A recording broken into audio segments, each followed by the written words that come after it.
everybody. So today we are making stereo madness easy again. You'll be questioning me, like, why would you do it again? Well, simple. I'm not.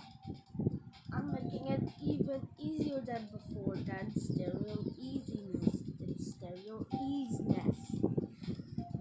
So let's get working. So first off, there's a spike. There's a spike. You're wondering why the hell I have this such idea. Well, there's a hell yes spike. Instead of deleting it, we're just making a ramp. Yes, a ramp. Yeah. Okay. Wow, that's bouncy. I'm just going to modify some of my characters.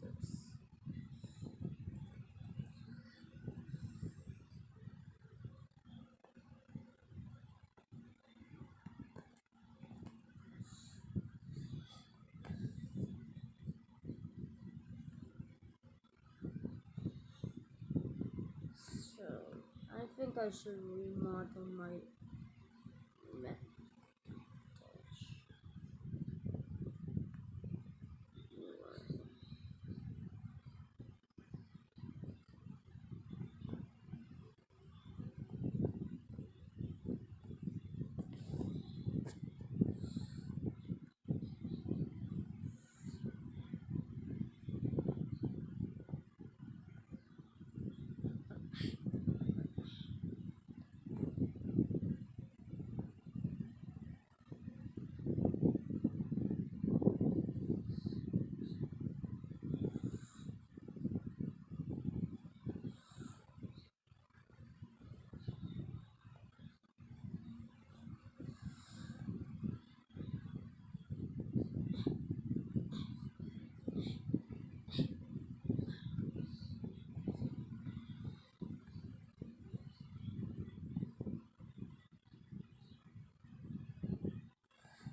Maybe I should use these characters more often.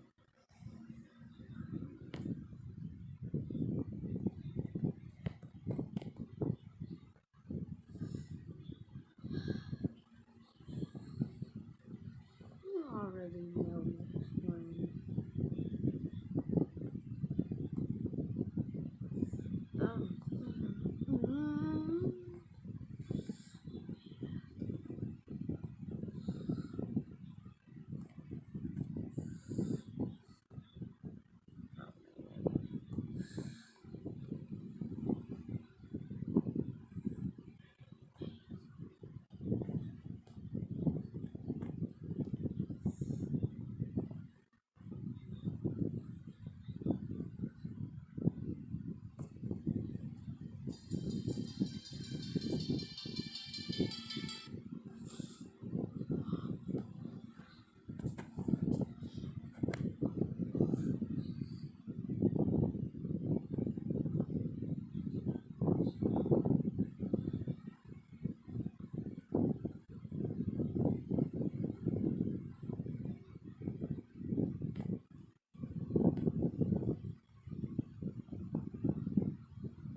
so, this is just a beta version.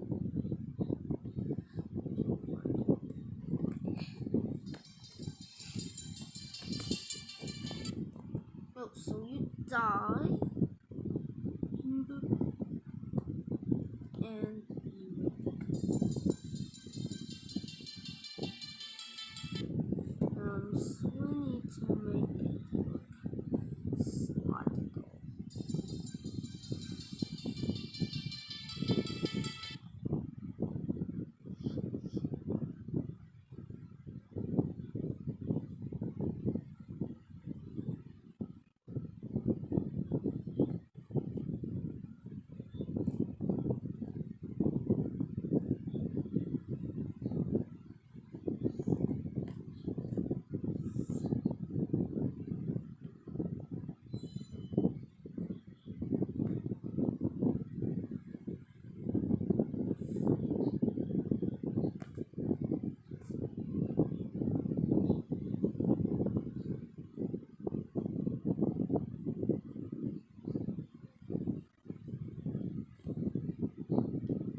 I don't know.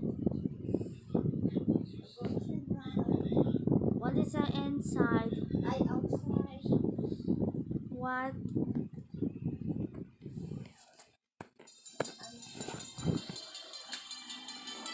Sorry guys. At ang pinakamarami Sorry nagsisisay sa guys. age na nasa yung mga youth, 50 years or below. Yung kasi mga seniors din nagsisisay dyan. Maiksi na nga ang buhay mo, sisisay ka pa. Waiting for departure na lang, amen? Ako naman waiting for the rapture. Yan ang kaiba ni Pastor. Kayo waiting for departure kayo. Tayo, Sister Marita, waiting for the rapture. Mga seniors, amen, hoy! Easy! Manalangin, amen. Punta kayo rito sa church para umabang pa yung buhay niyo, matugtungan pa Sorry kayo ng guys. ilan brother dito. Sa si brother dito, iskapo na naman Huwag ka nagmamadali So, alarming po itong suicide. Sa ating bansa lang, ang rate sa bansa natin, 2,000 plus last year ang nag-commit ng suicide, 2,000 plus. So, iba po yung statistic 2026 from January. So, kaya alarming po. Sa Bible po, ang dami rin cases of suicide. Pero bago yun, basahin mo natin yung ating scriptural text. Amen? Baka maging reporter na ako, hindi pastor. I'm just laying down yung premise. Amen? Amen ba? Laying down the premise muna. Siyempre, bago yung climax, kailangan medyo may introduction muna. Amen? Amen? Sabi nga ng mga Bisaya, pagani kaprepyat, tirahan nga daan. Kung bakit di pa nakapaghanda, huwag mo munang susubuan ng matigas na pagkain. Para si Samuel Praise, bago mo yan mapabless, medyo warm up muna. Kailangan mo na si Brother Dan bago mo yan mapaikot-ikot dito. Asa na Samuel Praise? Samuel Praise, ha? Alam ko na kahinaan mo, Samuel Praise. Okay ba tayo dyan? Mga kapatid, doon muna tayo sa solution. So, ang suicide is a problem, not a solution. Yun ang tandaan ninyo. Ang suicide, hindi yan solusyon. Yan ay malaking problema. No? Yung mga nagko-commit ng suicide, ang problem nila, one of the causes of suicide, Okay, so biblically speaking, lack of knowledge. Yung Hosea 4:6. My people are perishing for lack of knowledge. Kasi pag alam mo yung truth, hindi ka magsisuicide eh. Ang sarap mabuhay eh. Di ba ba? Do you enjoy life? Do you enjoy living your life? Oh, I enjoy living of my life. Amen? Ini-enjoy ko po. Kahit problema, ini-enjoy ko yan. Mga kapatid, pag may problema, may himala. Amen? Ito yung nga nangyari kay Jill. Di ba? The sickness will not end to death. Di ba yun ang ating declaration? Ang dami nag-pray. Talagang overwhelming yung prayer support. Masayang-masaya ako. Sabi ko, ang dami pala nagmamahal kay Pastor. Kahit nagre-review ako. Itong dalawang lagi ko nire-review. Ay mahal na mahal ako sa kay pamilya ko eh. Pagdating sa mga ganyang problema, may dadali sa ospital, sila talaga yung nasa tabi namin, itong dalawa. Kaya huwag na kayong magtampo kung sinasama ko sa abroad yan. Amen? Sana all, takot ka naman sa aeroplano, saka sa barko eh. Okay, so mga kapatid, pero ako yung na-bless ako ngayong maga. Ngayon ko lang nakita si Terbedi ng supply.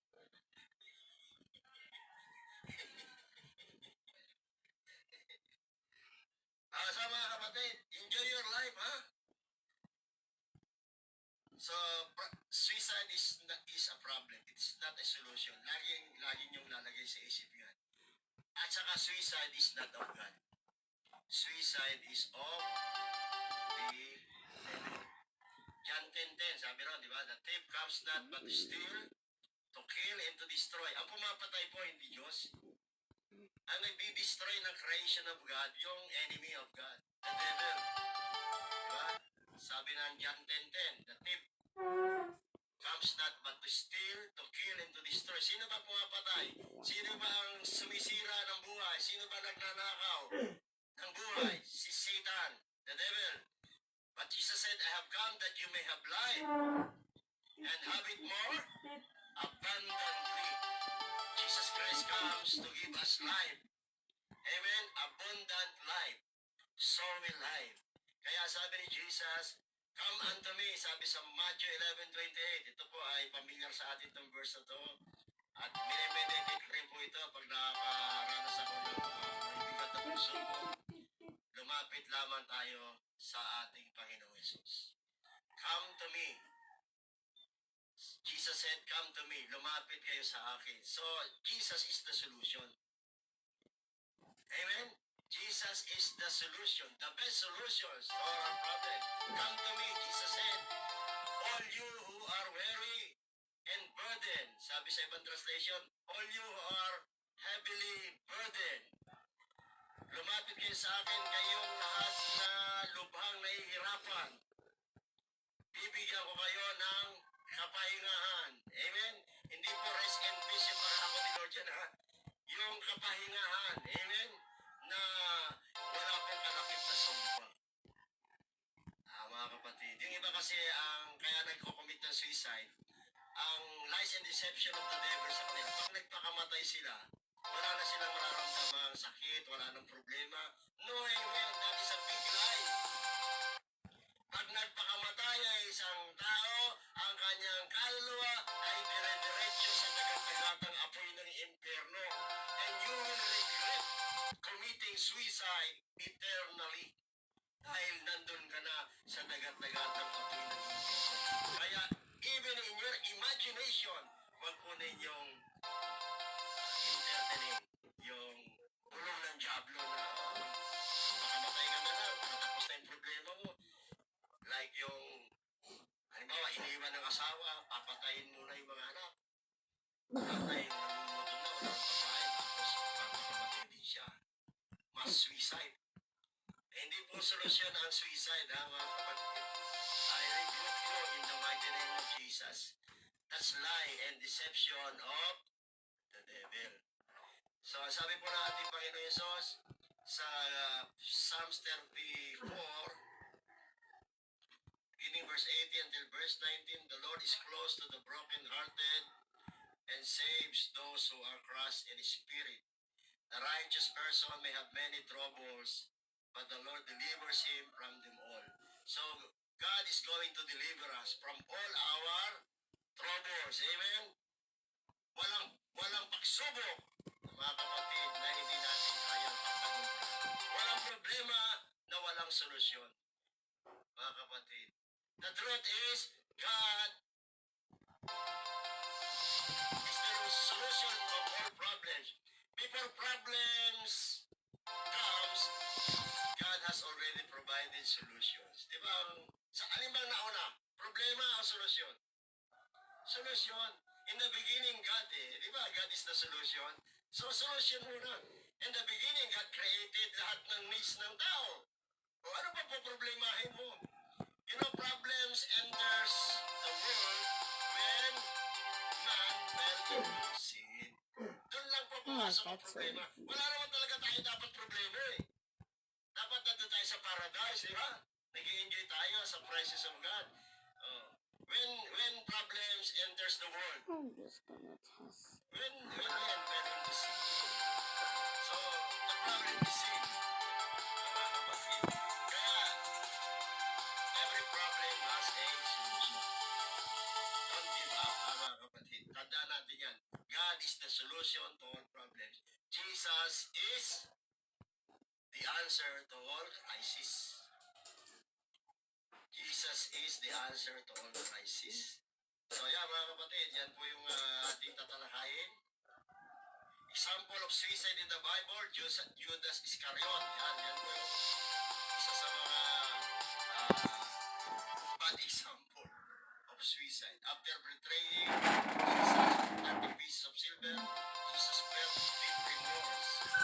Threw the money back into the temple and went and hung himself. So tayo po, kapag tayo ay nagkasala, di ba, makakaramdam ka ng remorse. Dalawa po yan eh. Yan yung aking personal devotion ngayon eh. Nasa 2 Corinthians ako eh. Dalawang klase ang sorrow. Isa yung godly sorrow, isa yung worldly sorrow. Yung godly sorrow, yung nireview ka. Di ba? Nireview ka ni Lot, nireview ka ng leader mo, pinaalam sa yung mali mo. Natural lang, malulungkot ka. Mapapahiya ka eh, di ba ba? Pero it leads to repentance. Pero yung isang worldly sorrow, yun yung nagkaroon ka ng remorse. Yung ginawa mo, ay pinagsisisihan mo. Pero it leads to destruction. Yun nangyari kay Judas. Basahin niyo 2 Corinthians 7 verse 10. Godly sorrow brings repentance or leads to repentance, but worldly sorrow brings death. So ang nangyari kay Judas, worldly sorrow. Kaya tayo mga kapatid, huwag tayong nagagaling pag tayo nire-review. Pag sinasabi sa atin, mali natin. Di ba? Di ba? Yung iba, ay si pastor, pinariringgan ako yung sinasabi. Hindi ko naman minagiparalan yun eh. Ang pastor, in general yan, pag nagpipreach, eh, may kung nasa kasaan ka, natumbok yung sakit nyo. Magpasalamat ka dahil pinapalaya ka ni Lord. Amen? Godly sorrow yan. Kasi kung hindi matotroubleshoot yung kasalanan mo, hindi ka naman magbabago. Amen? At ang mararamdaman mo, kita niyo lakas mag-amen ito si Brother Lito.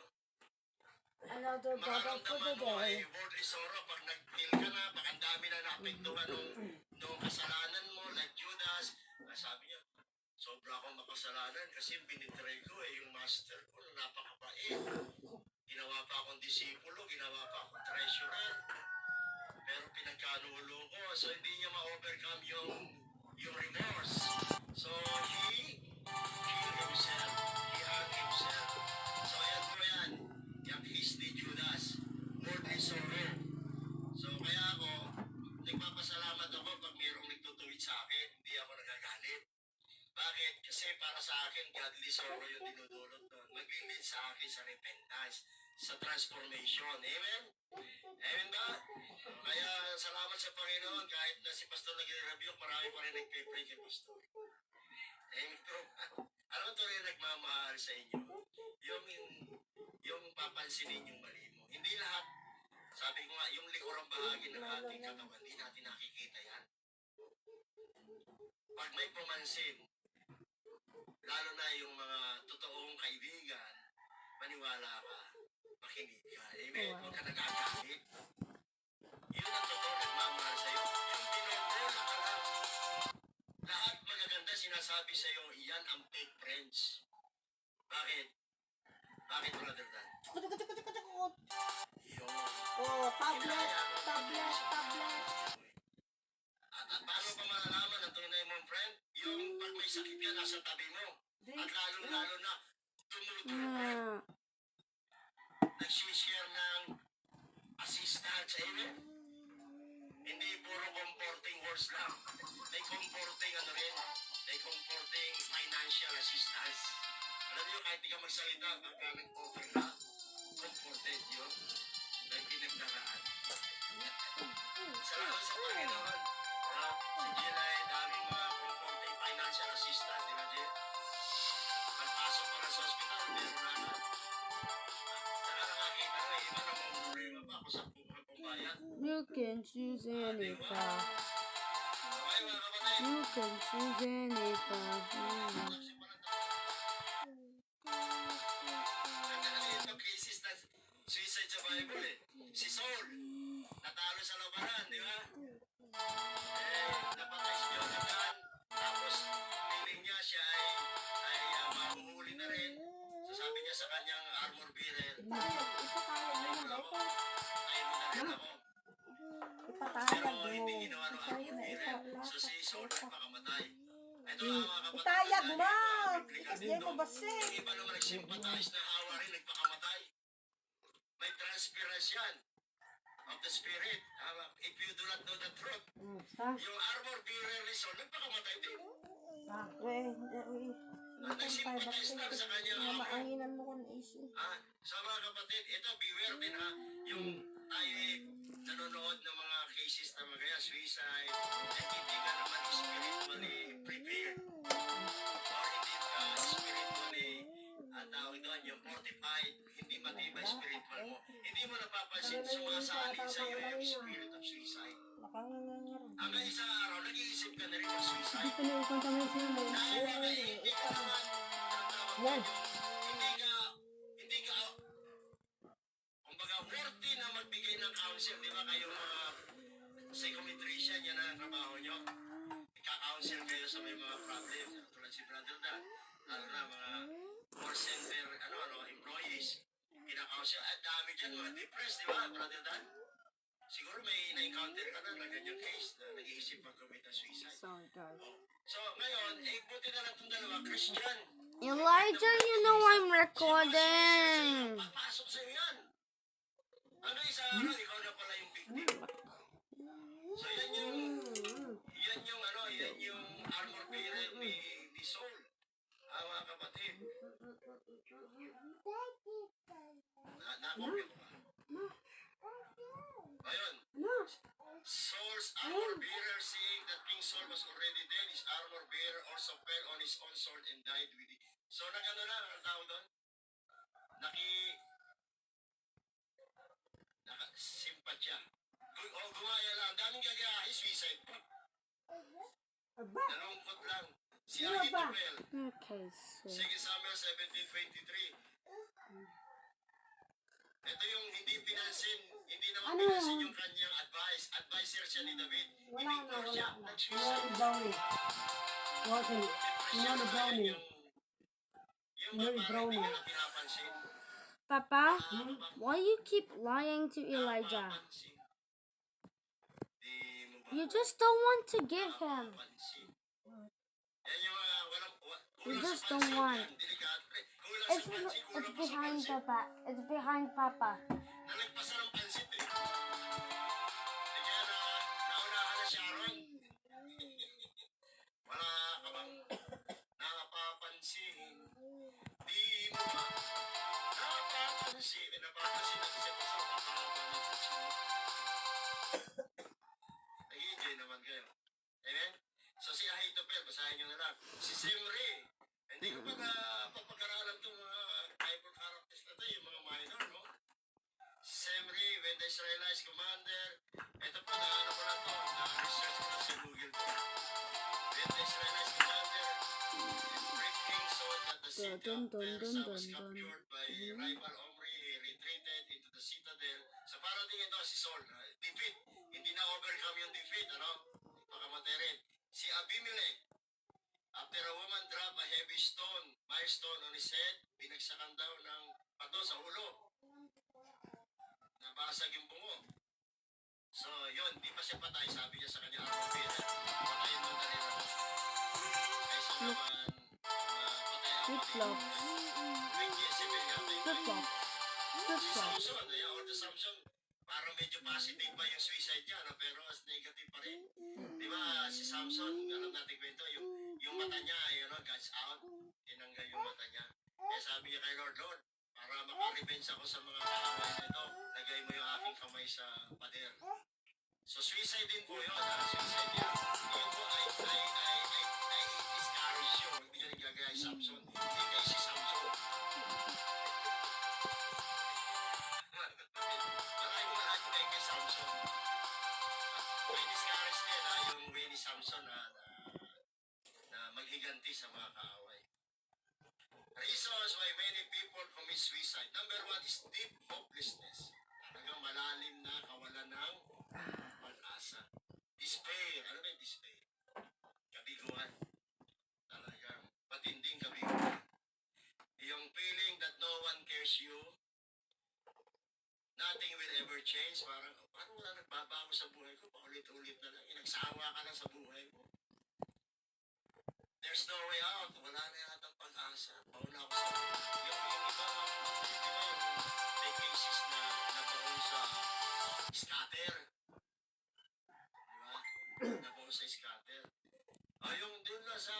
study sa, doon sa, Arnie. ano itong, ano, casino. Di ba? Yung nagkaroon sa utang, tapos nag-amok. Ikaw pa nga nasuko. Yan, yan po yung mga there's no way out tayo. Wala nang pag-asa. Wala ka na pag-asa. Kaya, magdamay ka na. Di ba?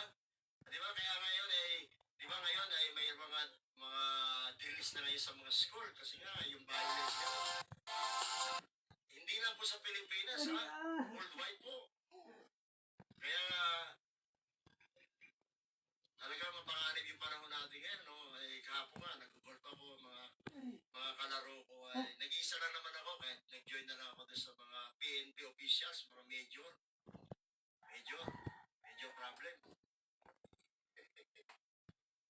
Pinag-uusapan, dapat magkaroon ng batas na pagbawal na yung social media saka yung lahat ng mga yung access niya sa mga violent, mga computer games na pag nahuli ang bata, pati magulang ikukulong.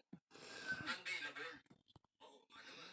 Pagka ganun ang parusa, talagang ikaw na magulang, hindi mo hayaan anak mo violate, ano? Ako, agree ako rin. Ha? Pag pinagamit mo ng cellphone yung anak mo, unbailable, ikaw ikukulong, magulang. Tayo ba meron? Hindi pa yung si Robin Padilla ron. Kasi yung dati ron unbailable yung possession of firearms. Illegal possession of firearms. Nireduce nila sa bailable na. Kaya nga yung senador, di ba? Dati raw, ang krimen hindi naman grabe. Di ba? Kaya pati bata, di ba? Ginagawa na ko yung baril. Hindi naman tayo politiko, ano natin yan. Pagkatiwala natin yan kang senator. Senator judges. Uy, ma. Meron akong pinapakinggan ngayong song Walang VIP sa langit. Ada. Nasa YouTube. Puro tirade sa mga politicians. Bato ako, pinapakinggan ko. Pero, sabi ko sa inyo, baka magalit sa atin ating mga politicians din na mga kapatid. Kasi tirades talagang tinitira sila. Wala raw senator at congressman sa langit. Hindi naman papayag tayo nun. Amen. Hindi tayo papayag na dahil meron din tayo congressman. Senator natin. Ay, anak ng pastor natin. May mayor din tayo, anak ng pastor natin. Hindi naman lahat, hindi naman lahat. Meron din mga matitino. Amen. Lalo na yung may takot sa Diyos. Okay, sa mga kapatid, tuloy tayo. So, yung hopelessness, dapat ma-overcome natin yan. Basta tandaan ninyo, lagi niyo tatandaan. Ang tao habang nabubuhay may pagsubok. Pagsubok. Amen. Ayun ba? Ang tao nabubuhay habang nabubuhay, ginawa ng pagsubok. Dahil kapag dumadaan tayo sa pagsubok, tiyak na tayo ay may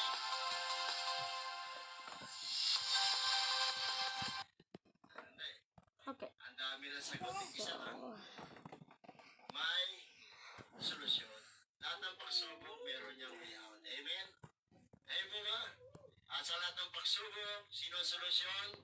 Si Jesus. Jesus is the solution to all our problems.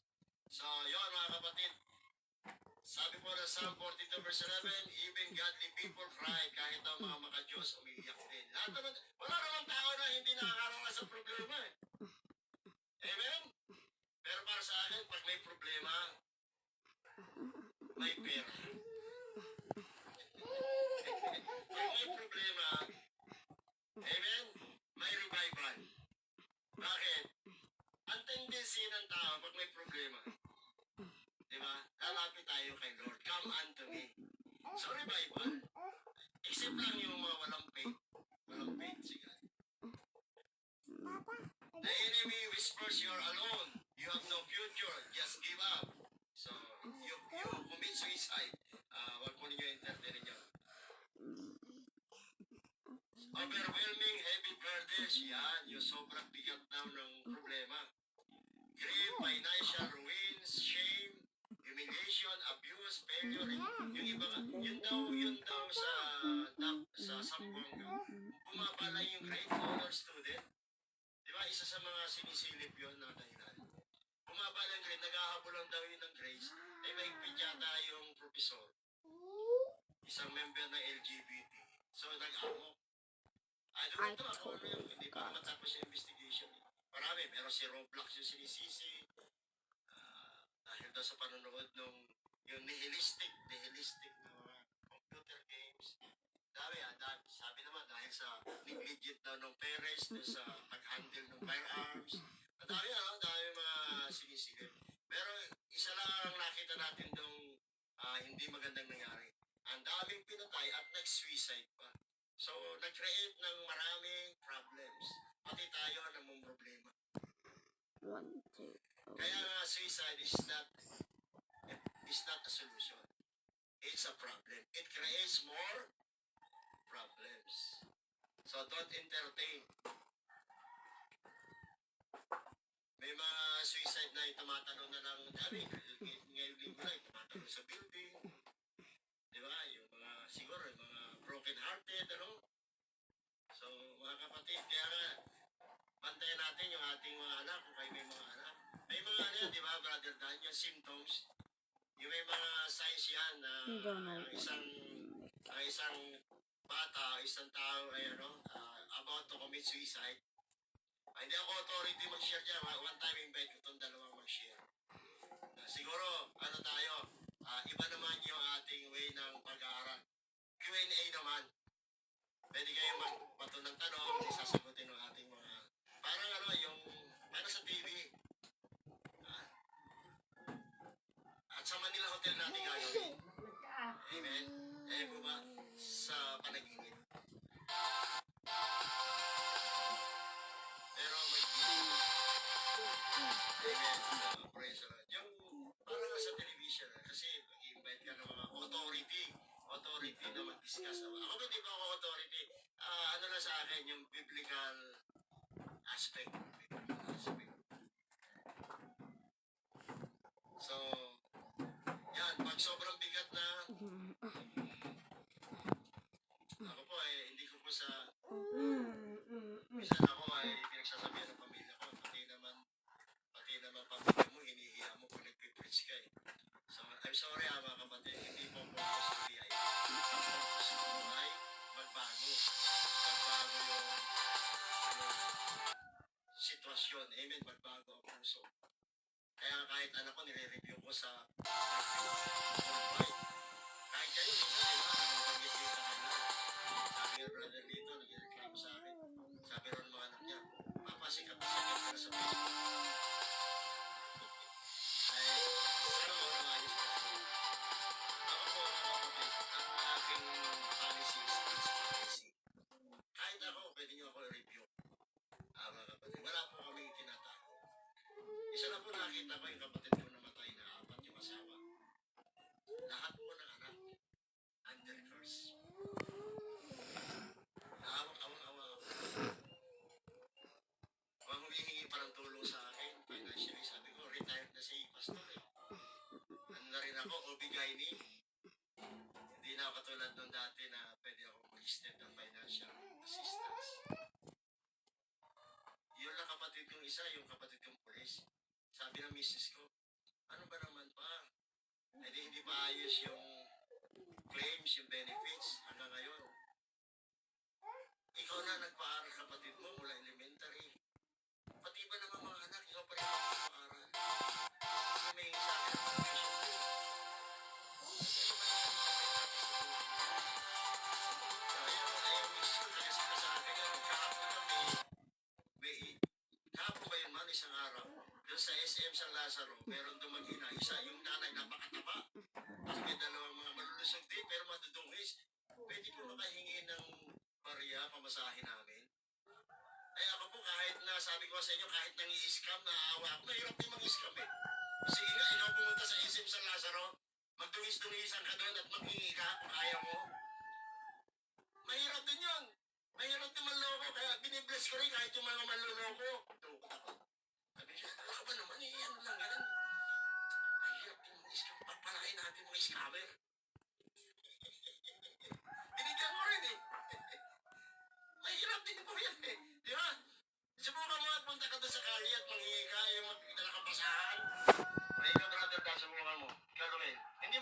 Di mahirap, di ba? Eh, ikaw ang isipin naman. Maklase ka, pastor. Hindi, nag-i-enjoy ako ng gano'n. Nag-i-enjoy ako na tumulong. Mas mahirap yung ikaw humihingi ng tulong. Mga kapatid. Kaya tayo, mga kapatid, ay kung tayo may maramot, ha? Palain natin lahat, pati scammer. Saan? Nasaan? Remember yung Saan? Proverbs, 19:17, di ba? O, 79. Tingnan niyo kung alin tama doon. May utang sa'yo si Lord. Di ba? Nakalagay doon. Eh, basta di, mahirap yung manluloko. Mahirap yun, mahirap kausap. Dalawa mahirap eh. Mahirap as in walang-wala. At saka yung mahirap kausapin. Mahirap kausap kasi nagre-resort sa panluloko. Di papalain mo rin. Maklase ka talaga, pastor. Yan si Brother Lito.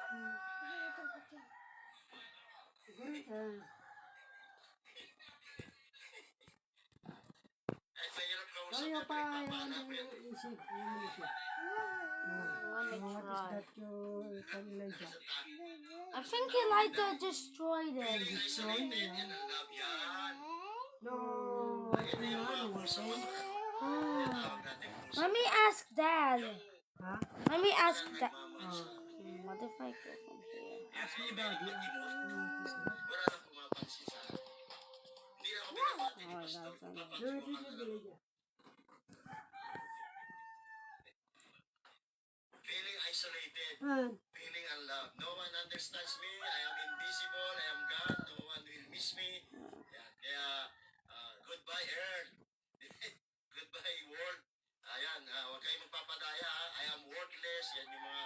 Alam mo sino bang nag-i-inject niyan? Si Satan. Si Satan nag-i-inject niyan sa isip ng tao. Kasi gusto ng tao patayin ang tao.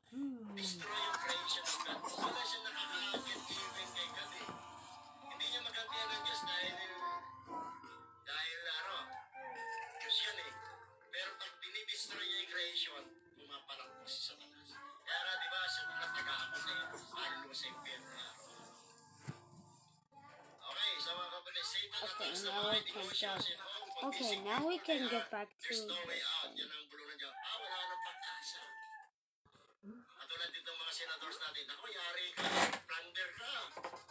Wala nang pag-asa. Ito na, sunod-sunod na may inimbestiga ng ombudsman. Ako, yari ka, kulong ka na, yari ka. This is on the YouTube. It's on the YouTube. Panigyan ng sakit-sakit. Napanood ni Pablo, tutuwa ako. Yung isang doktor na nag-imbento ng sakit sa mga politiko.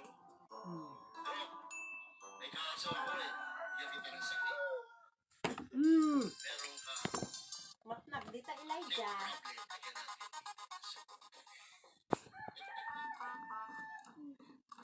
Manood din kayo ng mga music. Para hindi kayo na-stress. Yeah. So, pumalik attack. Ito, medyo mahirap na. Oh. Talaga Yeah. ng diablo. Wala ka namang alam sa salita ng Diyos. Wala ka namang pastor na lalapitan. Hindi ka si pastor naman, inaway-away mo. Nahiya ka na yung counseling. Siniraan mo eh. Kaya pag-depression mo eh. Hanggang kamatayan mo siya yung nasa pag-ibig. Hanggang may sakit ka. So, wala ka mong pagsabihan ng problema mo. Spiritual attack. So, kailangan mo dyan spiritual antidote. Di ba? Sino ang may sabi sa inyo? Patawag ang mga pinuno na iglesia upang ipanalangin ka. Pahiran ng langis sa pamagitan ng panalangin pananampalataya, pagagalingin ng Diyos sa may sakit, walang kasala, papatawarin. Kailangan ka naman kay pastor siniraan mo eh. Pag may problema ka, sino ngayon pupuntahan mo? Edit ko na siya, bubuhayin. Edita. Kaya mga kapatid, spiritual attack din po ang suicide. So kailangan natin, meron din tayong kakampi. At ang kakampi natin, church. Amen? Yung mga trusted natin, although sa church hindi naman lahat talaga ay katiwa-tiwala. Merong nagmamarigis lang yan. Pero ako sabi ko kasi, kahit marigis kayo, amen? Amen ba? May tiwala ako sa prayer ninyo. Amen? Monster.